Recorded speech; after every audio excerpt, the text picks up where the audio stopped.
Kadang hidup itu tidak hancur karena ledakan besar. Ia seringkali terasa hancur karena akumulasi kelelahan kecil yang tidak kita sadari. Kita menunggu keajaiban besar untuk merasa bahagia, seperti misalnya kenaikan jabatan, liburan mewah, atau validasi besar dari dunia. Tapi sementara kita menunggu hal-hal besar itu tiba, kita kehilangan daya tahan untuk melewati hari ini. Lalu pernahkah kamu menyadari bahwa di hari yang paling buruk sekalipun, ada satu hal kecil yang mampu membuatmu menarik nafas lega? Mungkin itu aroma tanah setelah hujan, atau rasa hangat dari cangkir yang kamu pegang, atau sekedar lagu lama yang tiba-tiba terdengar di radio. Kita sering meremehkan hal-hal kecil ini karena mereka tidak terlihat keren di mata orang lain. Padahal, hal-hal kecil inilah yang sebenarnya menjaga kewarasan kita. Mereka adalah sekoci di tengah badai besar.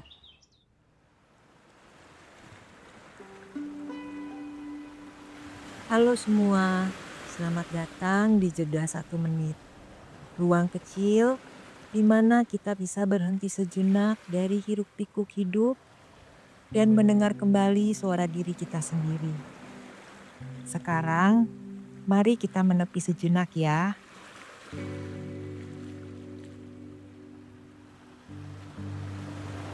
Kita hidup di era yang menderita penyakit megalomania, yaitu sebuah obsesi dengan segala sesuatu yang besar dan spektakuler.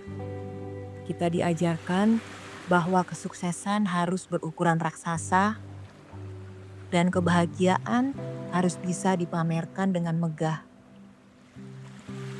Akibatnya, standar kebahagiaan kita menjadi sangat tinggi dan sulit dijangkau. Kita kehilangan kemampuan untuk mengapresiasi makna mikro, yaitu keindahan yang terselip di sela-sela rutinitas yang membosankan. Kita menunggu pesta besar, namun melupakan kehangatan percakapan di meja makan. Kita menunggu pemandangan puncak gunung, namun mengabaikan indahnya bunga liar di pinggir jalan yang kita lewati setiap hari. Secara psikologis, ketergantungan pada hal-hal besar menciptakan kerapuhan mental. Jika kebahagiaanmu hanya bergantung pada peristiwa luar biasa yang jarang terjadi, maka sebagian besar hidupmu akan terasa hambar dan menyedihkan. Otak kita menjadi tumpul terhadap stimulasi kecil karena kita terus-menerus mengejar high atau ketinggian dari pencapaian besar. Ini adalah bentuk kemiskinan batin di tengah kelimpahan. Kita memiliki banyak, tapi hanya merasakan sedikit. Kehilangan makna mikro adalah awal dari rasa hampa yang kronis, di mana hidup akan terasa seperti deretan kewajiban tanpa nyawa. Hanya karena kita tidak lagi mampu melihat keajaiban dalam kesederhanaan.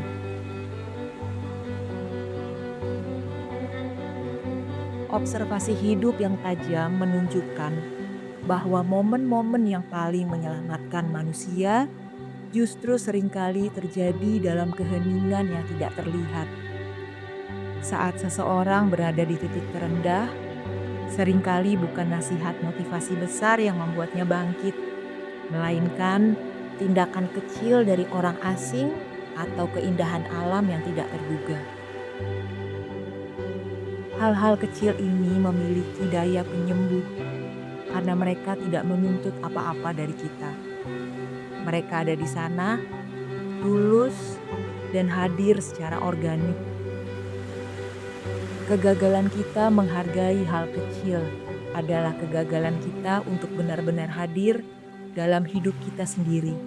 Karena hidup dengan segala detailnya terjadi saat ini, bukan nanti saat kita sukses besar. Filosofi Zen sering mengingatkan kita untuk mencuci piring demi mencuci piring. Artinya, setiap aktivitas kecil memiliki nilai intrinsik jika dilakukan dengan kehadiran penuh. Namun, manusia modern seringkali mencuci piring sambil memikirkan pekerjaan besok, atau makan sambil melihat berita dunia. Kita tidak pernah benar-benar berada di tempat kita berada. Kedangkalan ini membuat kita merasa haus, meskipun sudah minum, karena kita tidak pernah benar-benar merasakan airnya. Menemukan kembali hal kecil adalah perjalanan untuk pulang ke realitas yang nyata. Melepaskan diri dari penjara pikiran yang selalu memproyeksikan sesuatu yang lebih besar di masa depan. Di bagian pertama ini, marilah kita mengakui bahwa mungkin batin kita sedang kehausan, bukan karena kurangnya pencapaian besar, tapi karena kurangnya perhatian pada detail-detail kecil. Kita tidak butuh dunia yang lebih luas. Kita butuh mata yang lebih tajam dan hati yang lebih lembut. Hal kecil adalah jangkar yang menahan kita agar tidak terbawa arus kecemasan masa depan. Jika kamu bisa menemukan satu hal kecil untuk disyukuri di pagi hari, kamu sebenarnya sudah memiliki modal yang cukup untuk bertahan sampai matahari terbenam. Mari kita mulai dengan lebih dekat, karena keselamatan seringkali bersembunyi di tempat yang paling tidak terduga.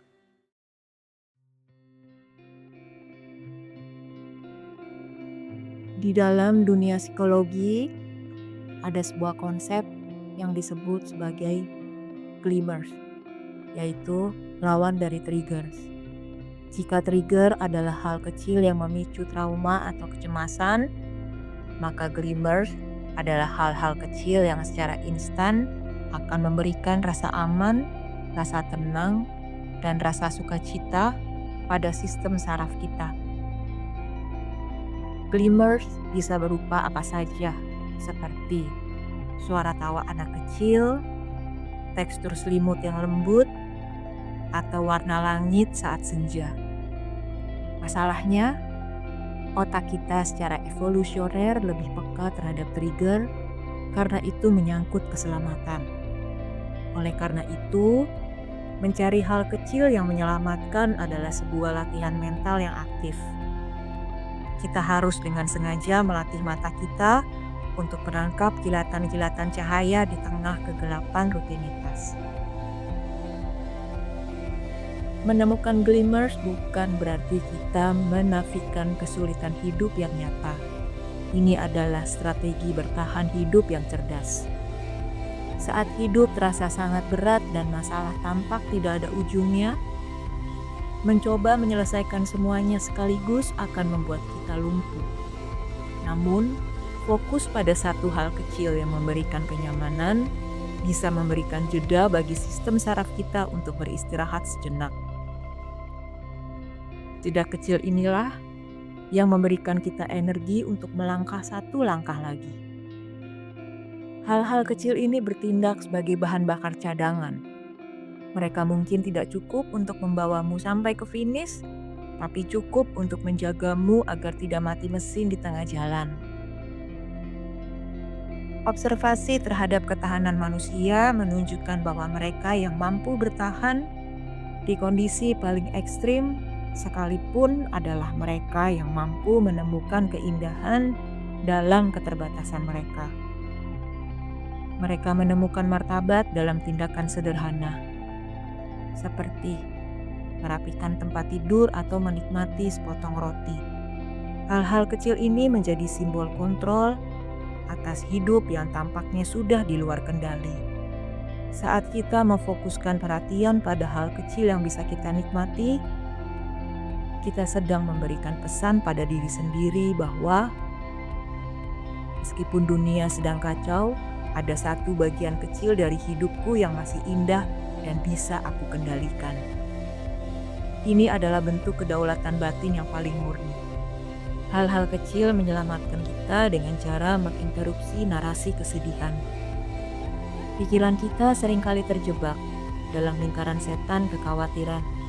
Namun, saat kita dipaksa oleh indera kita untuk merasakan dinginnya air atau harumnya aroma kopi, lingkaran itu terputus sesaat.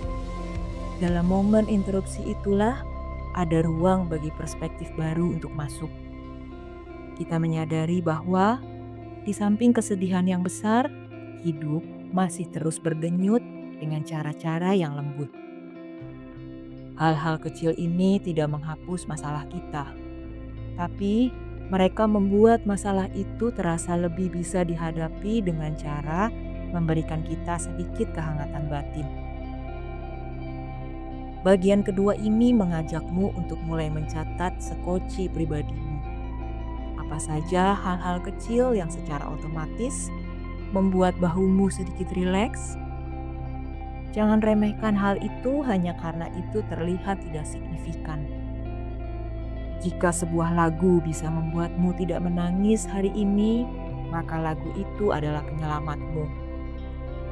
Jika sebuah tanaman di meja kerjamu membuatmu merasa sedikit lebih hidup, maka tanaman itu adalah teman seperjuanganmu. Belajarlah untuk menjadi kolektor kebahagiaan mikro. Kumpulkan mereka setiap hari dan kamu akan terkejut betapa kuatnya tumpukan hal kecil ini dalam menjaga kewarasanmu di tengah dunia yang seringkali terasa gila.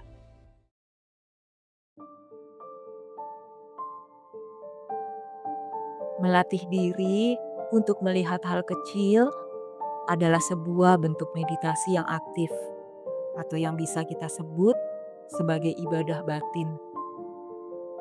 Ini adalah tentang menghargai ciptaan dan kehidupan dengan cara memberikan perhatian penuh padanya.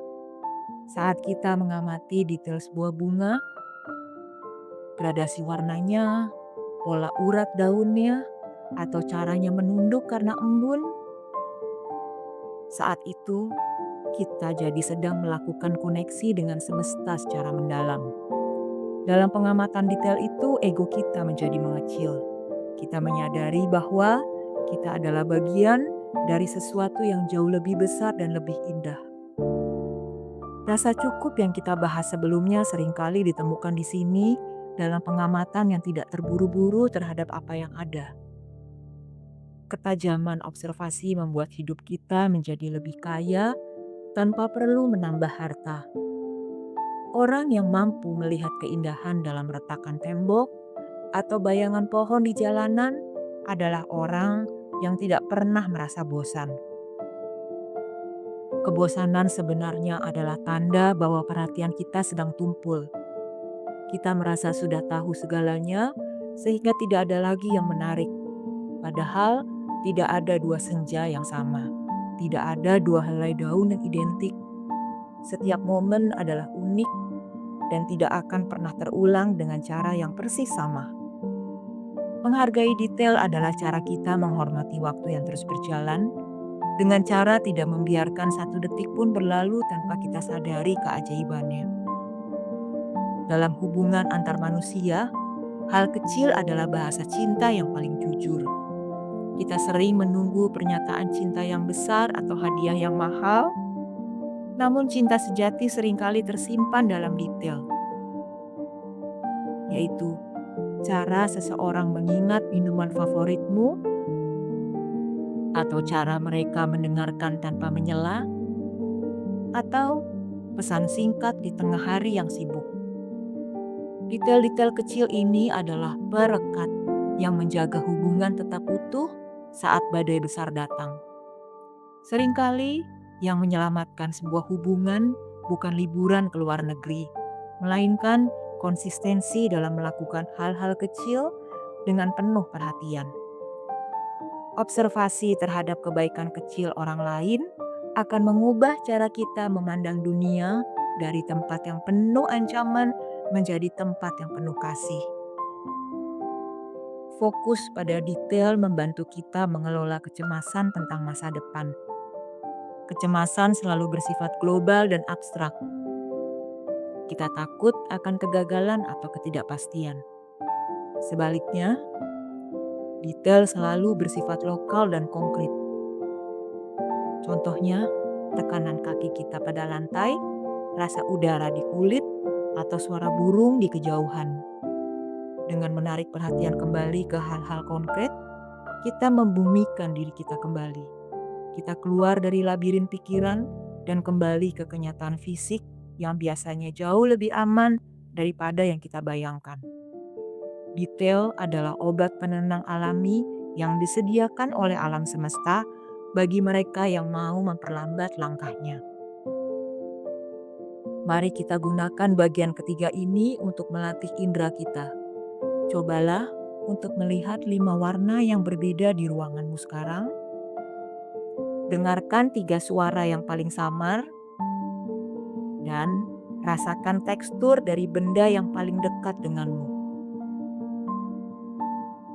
Lakukan dengan rasa hormat, seolah-olah kamu sedang melakukan ritual suci.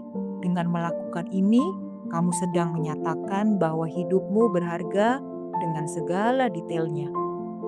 Kamu sedang menyelamatkan dirimu sendiri dari pengabaian terhadap masa kini.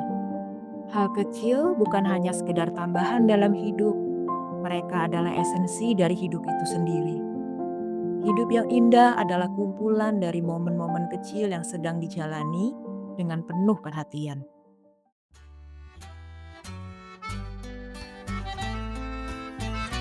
Setelah kita belajar bagaimana hal kecil bisa menyelamatkan kita, langkah selanjutnya yang paling mulia adalah menjadi sumber hal kecil bagi orang lain. Kita tidak perlu menjadi pahlawan besar untuk mengubah hidup seseorang. Kadang, kita hanya perlu menjadi orang yang memberikan senyuman tulus kepada kasir yang kelelahan, atau memberikan komentar penyemangat pada kawan yang sedang berjuang. Di dunia yang semakin dingin dan transaksional, kehangatan kecil adalah komoditas yang sangat langka, namun sangat berharga. Tindakan kecilmu mungkin adalah satu-satunya hal baik yang dialami seseorang sepanjang harinya. Kamu tidak akan pernah tahu seberapa besar dampak dari satu kebaikan kecil yang akan kamu tabur dengan tulus. Menjadi pemberi hal-hal kecil juga dapat menyelamatkan diri kita sendiri. Ada rasa kepuasan dan makna yang muncul saat kita tahu bahwa keberadaan kita memberikan sedikit warna pada hidup orang lain. Ini adalah penawar rasa tidak berharga. Saat kamu merasa hidupmu tidak berguna, cobalah untuk berguna dalam hal-hal kecil bagi orang-orang di sekitarmu. Dengan menolong orang lain melewati hari mereka, kamu sebenarnya sedang menolong dirimu sendiri untuk merasa lebih utuh. Kita terhubung dengan cara-cara yang misterius, dan kebaikan yang kita berikan dengan pelan akan kembali kepada kita dengan cara yang pelan pula, dan memberikan ketenangan yang tidak bisa dibeli dengan uang. Warisan paling sejati dari seseorang itu bukanlah monumen atau harta yang mereka tinggalkan, melainkan bagaimana perasaan orang-orang saat berada di dekat mereka. Apakah mereka merasa didengar? Apakah mereka merasa dihargai dalam hal kecil? Menjadi pribadi yang memperhatikan hal kecil pada orang lain adalah bentuk penghormatan tertinggi terhadap martabat manusia. Kita semua dilihat bukan hanya sebagai angka atau fungsi, tapi sebagai jiwa yang memiliki keunikan. Dengan memperhatikan detail kecil pada orang lain, kamu sedang memanusiakan mereka, dan dengan begitu, kamu juga sedang memanusiakan dirimu sendiri. Keselamatan dunia mungkin tidak bergantung pada kebijakan besar, tapi pada akumulasi jutaan tindakan kecil yang penuh kasih setiap detiknya. Jika setiap orang berfokus untuk tidak menambah luka kecil pada orang lain dan memberikan satu penghiburan kecil, dunia akan menjadi tempat yang jauh lebih layak untuk ditinggali.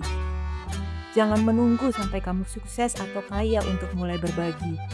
Berbagilah sekarang dengan apa yang kamu miliki, seperti perhatianmu, waktumu, atau sekedar apresiasimu. Hal kecil yang kamu berikan dengan tulus adalah cahaya yang akan terus bersinar di hati orang lain. Bahkan setelah kamu pergi dari ruangan itu. Sebagai penutup video ini, mari kita berjanji pada diri sendiri untuk tidak lagi melewati hari dengan mata tertutup. Carilah hal kecil yang menyelamatkanmu hari ini, dan jadilah hal kecil yang menyelamatkan orang lain.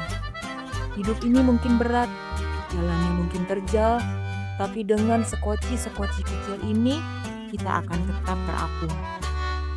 Kamu tidak perlu menjadi luar biasa untuk dicintai, dan kamu tidak perlu memiliki segalanya untuk merasa cukup. Cukuplah dengan menyadari bahwa di detik ini ada sesuatu yang indah, dan itu sudah lebih dari cukup. Selamat menemukan keselamatanmu dalam hal-hal kecil ya. Kalau video ini terasa dekat denganmu, mungkin kamu memang sedang butuh menepi sebentar. Terima kasih sudah mengambil 1 menit untuk dirimu sendiri. Dan kalau kamu ingin ruang kecil untuk berhenti, bernafas, dan berjalan pelan bersama, kamu selalu bisa kembali ke jeda 1 menit. Sampai bertemu di jeda berikutnya.